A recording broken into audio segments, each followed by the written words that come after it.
Finally, we're going to hear from Gil Ribak, and he will be speaking on fighting Zionism in the name of Judaism, the legitimization of contemporary anti-Semitism by progressive Jews. Well, this is to keep you awake, I guess. Miriam, in a sense, already gave me, in volleyball, she gave me the pitch, in a sense. Back in 1993, two prominent scholars of Judaism, the brothers Daniel and Jonathan Boyarin, published what might be called a diasporic manifesto, which set out to prove the incompatibility of Zionism with Judaism. The brothers argued that the Zionist solution to the Jewish question, a Jewish state, is, quote, a subversion of Jewish culture and not its culmination, unquote. While they argued that we are not comparing Israel to the Nazis, which is kind of grand of them, the brothers claimed that there was, quote, a yet unrealized but necessary theoretical compatibility between Zionist ideology and the fascism of state ethnicity, unquote.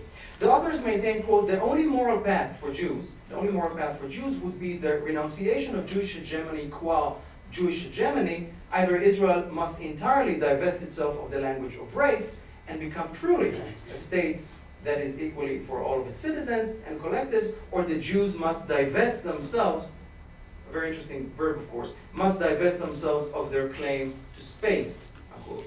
Furthermore, the authors suggest that the Israeli Declaration of Independence, which starts off with a Jewish narrative that the Jewish people emerged in the land of Israel, created imaginary autochthony, imaginary indigeneity of Jews to the land of Israel. And instead, the Boyarin brothers put forward their version of how Judaism was, quote, lived for 2,000 years, and that the Jewish story begins with a people forever unconnected with a particular land, a people that calls into question the idea that a people must have a land in order to be a people.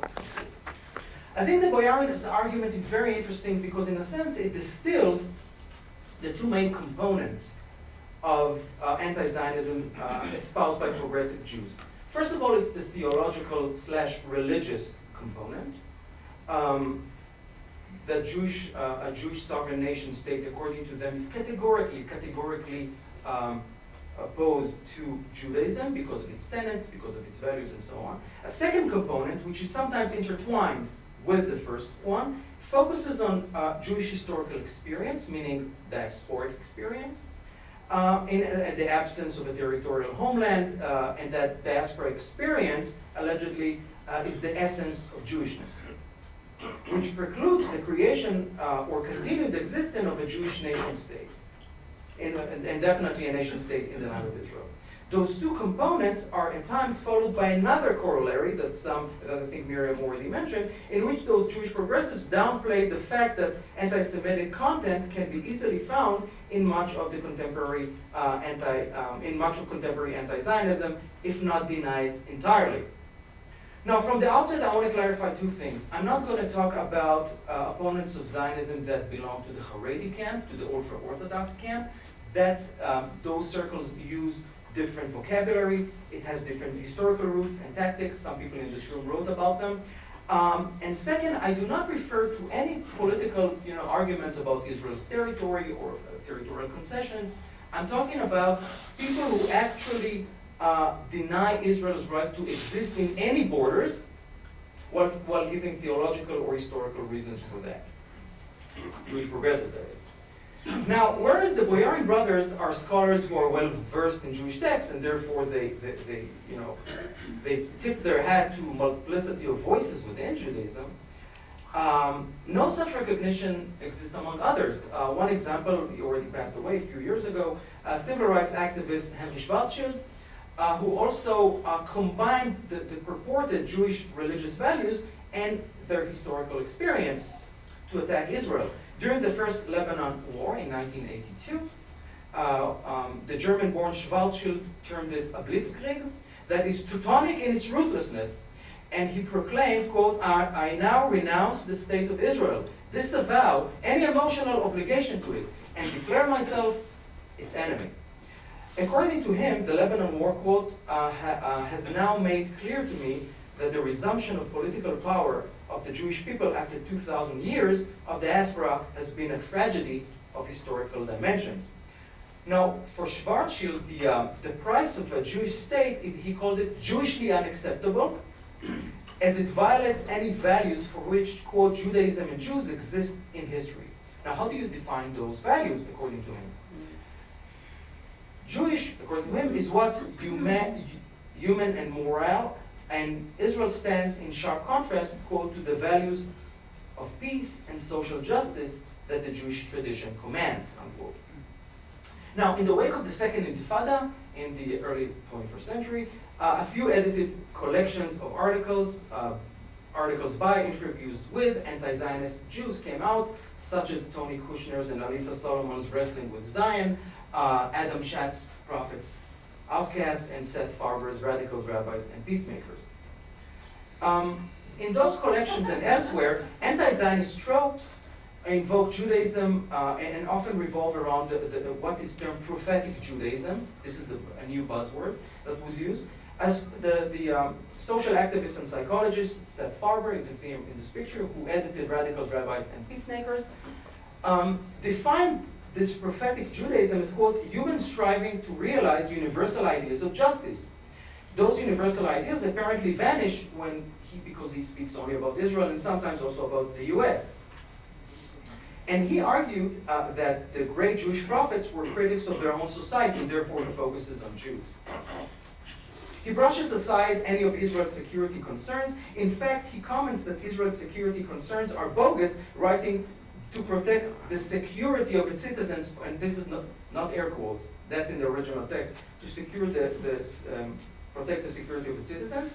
And just to give you an idea how eclectic Farber is, he uses quotes from the book of Isaiah, chapter 42, about God choosing Israel to bring forth justice into the nation, to be Ol Elohim, a light into the nation, alongside with a quote by historian, I shouldn't call him historian, or activist, Norman G. Finkelstein, an unabashed atheist, unabashed secularist, who wrote that opposing Israel embodies, quote, the most ancient of Jewish traditions, the refusal of idolatry. Farber relies very frequently on theologian Mark Ellis, who, and his work, who's kind of a liberation theologian, who kind of coined the Jewish prophetic to describe that kind of Judaism that he sees as universal, as opposed to Zionism. According to him, Israel to Judaism is what the Byzantine Empire was to Christianity, meaning ossifying it into an empire. And for him, and for Farber, they refer to Israel as an apartheid state, inherently racist, practices ethnic cleansing, the whole shebang. And as Avi Rosenfeld already wrote, I mean, I guess that the equation with Nazism has become trite. It's kind of, same old, same old. So Ellis even argued that what the Nazis did not manage to accomplish, to undermine what it means to be Jewish, Israel has embarked upon achieving during the First Intifada. But I think he said something even worse, and that was during the conference in 2005 that actually took place in Israel, I believe. And he said something very interesting there. He described Israel as the, quote, collective work, not just of the Jews of Israel, but of Jews worldwide. Hence, quote, the entire Jewish world is culpable, not responsible, culpable in the plight of the Palestinians, quote. You may draw your own conclusion of that statement. A man by the name of Muhammad Merah took that and drew that line in Toulouse in 2012.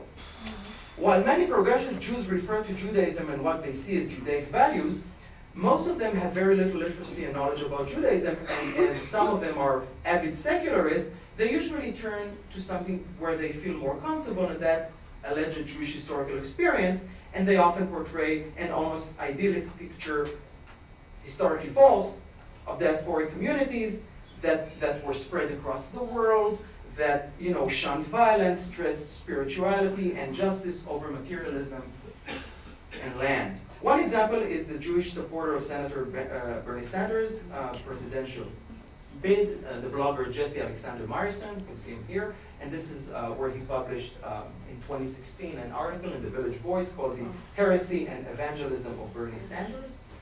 And Meyerson argued in 2016 that Zionism is inherently antithetical to Judaism. Marston declared, quote, Zionism has given us a Judaism that bestows placards, awards, honorary doctorates on the unrepentantly racist, unquote. He predicted my generation is already primed to abandon Zionism. And he extolled an earlier Judaism that emphasized social justice, and he prophesied, quote, in our rejection of Zionism and our revival of socialism, young Jews are reclaiming our birthright, the right to belong to a Jewry worthy of our heritage, unquote. While Marston conflates religious values, historical experience, it's unclear what role, if any, this avid socialist, who back in 2013 declared himself a communist, sees for religion, any religion. And what earlier Judaism is he talking about? Marston's meaningless, empty formulation is similar to what Joshua Muravchi quoted in a recent article in Commentary magazine, where a Jewish member of Students for Justice in Palestine said, quote, my Judaism is founded upon questioning the world around me, calling out injustice and standing with the oppressed, unquote. Sounds nice. There are certainly quite a few Jewish thinkers who hailed Jewish ruthlessness and diasporism. George Steiner is, of course, one notable example, and again, there are enough people here in this room who wrote about him. As he ascribed Jews' contribution to civilization to their alienation and absence of a territorial homeland. The homeland for the Jews is the book, according to him, not the soil. And Jews belong to no country. Their task is to be a guest who's ready to pack our bags and leave again. And this is the reason for Steiner's objection to Zionism, which exchanged the book as a homeland with an actual land. Now, for Steiner, this situation, the state of wandering in the absence of roots, the ultimate mark of, it is the ultimate mark of high culture. In one of his famous quips, he wrote, trees have roots, people have legs, unquote. Yet as critics, most notably Asaf Sagiv, have noted, Steiner praise for Jewish rootlessness and having the text as their land actually reaffirms a host of stereotypes about Jews as being cosmopolitan and rootless and exactly having legs rather than roots, going back to Augustine, aka Saint Augustine, all the way to neo-Hegelian philosophers in the 19th century. And of course, Steiner mentioned Jews' innocent guilt, and that's his own term, innocent guilt, as they were the occasion that allowed, quote, the Gentile to become less than a man, unquote, which makes them, in a sense, responsible, even culpable for anti-Semitism. But let's say that if Steiner at least exhibited some ambivalence, he called Israel an absolute miracle and a necessity for Jews, what progressive Jews in recent years have to offer by way of understanding Jewish historical experience is kind of slim pickings. For example, take the International Jewish Anti-Zionist Network, or IJAN, International Jewish Anti-Zionist Network, which was founded by Sarah Kirshner in 2008 in the San Francisco Bay Area, and has chapters in the United States, Argentina, Britain, Canada, France, and Spain. Its mission statement says, quote, we protest Zionism's exploitation and debasement of histories of Jewish persecution and genocide to justify the unjustifiable, the colonization of Palestine and ethnic cleansing of Palestinians, the theft of their land. What are those histories? The organization believes that the State of Israel betrays the long histories of Jewish struggle for liberation and traditional participation in collective struggle for liberation. Okay, what do those traditions entail? What kind of liberation, apart from the Palestinian cause, is not mentioned? In that case, even the organizers, and I don't know if it's Kirshner or someone else wrote their mission statement, they felt that they were kind of flimsy. So they said, they clarify, IJAN organizes from a Jewish location.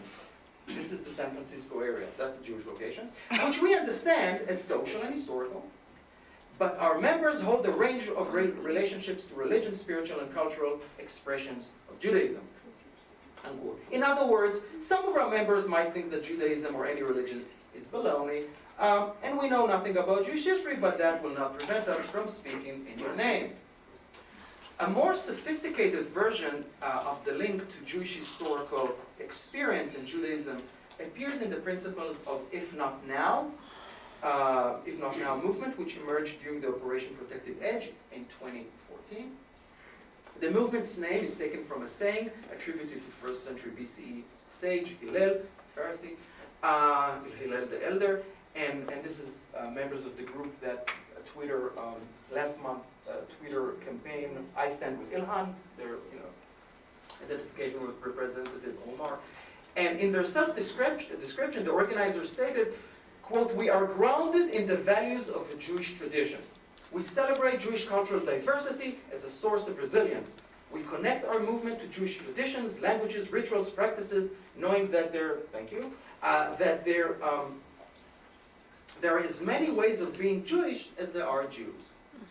Sounds great, admittedly, until you realize that there's no specificity here, no actual content, no relation to any concrete Jewish historical experience.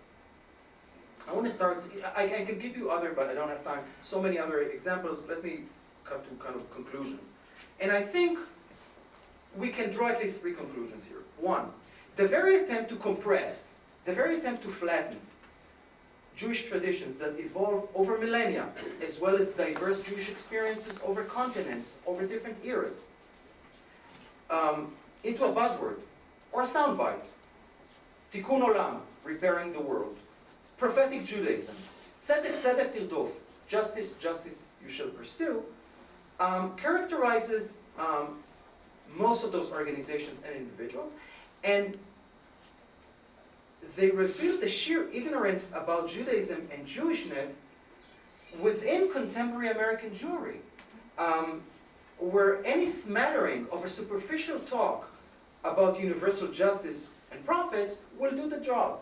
Those are Jewish demonstrators, again, Ellen Dershowitz in 2009 outside the 92nd Street Y in NYC. Think about it. Doesn't the Holocaust teach us that it must never happen to anyone ever again? With a question mark, which again sounds very nice until you understand what are you talking about in the Mideastern context.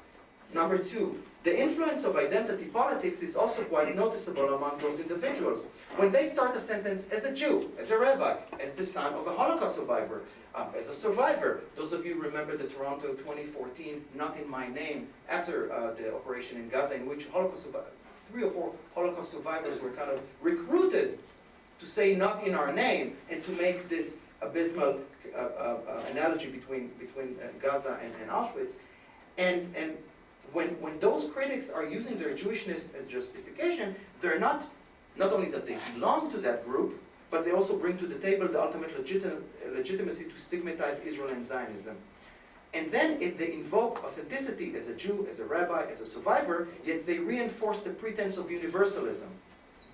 Now, and that brings me to the 3rd point, there is a gaping paradox of the constant use of the term universalism, and universal values, and universal ethics, but then all of that criticism is directed only at one country or only at Jews themselves. And those detractors usually say, well, one has to criticize one society.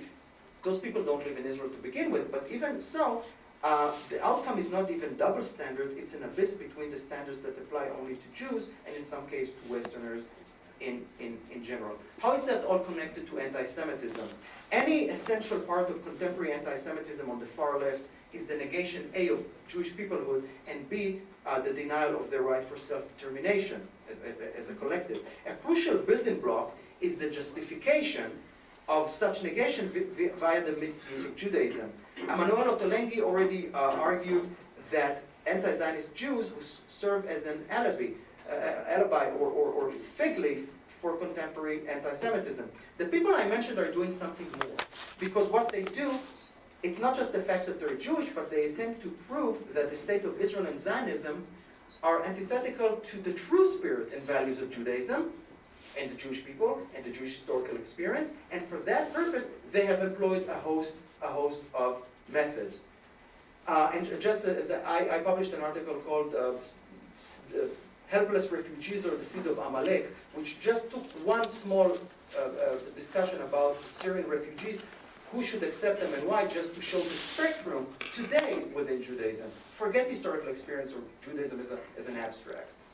And I think those who put the diaspora on a pedestal show, of course, little understanding of Jewish historical experience, replacing the descriptive with the prescriptive. Throughout most of their history, Jews saw themselves as living in Golos, in Galut, in exile. They never put it on a pedestal. Of course, it's easier to put it on a pedestal when you live in Berkeley today than Kiev in 1905, or Yemen in the 20th century, and so on. Thus, the false Judaism and distorted historical narrative advanced by progressive Jews provide the ultimate hechsher, the ultimate kosher certificate to contemporary anti-Semites on the far left, who can claim that they're defending Judaism and Jews against Israel and Zionism. Thank you.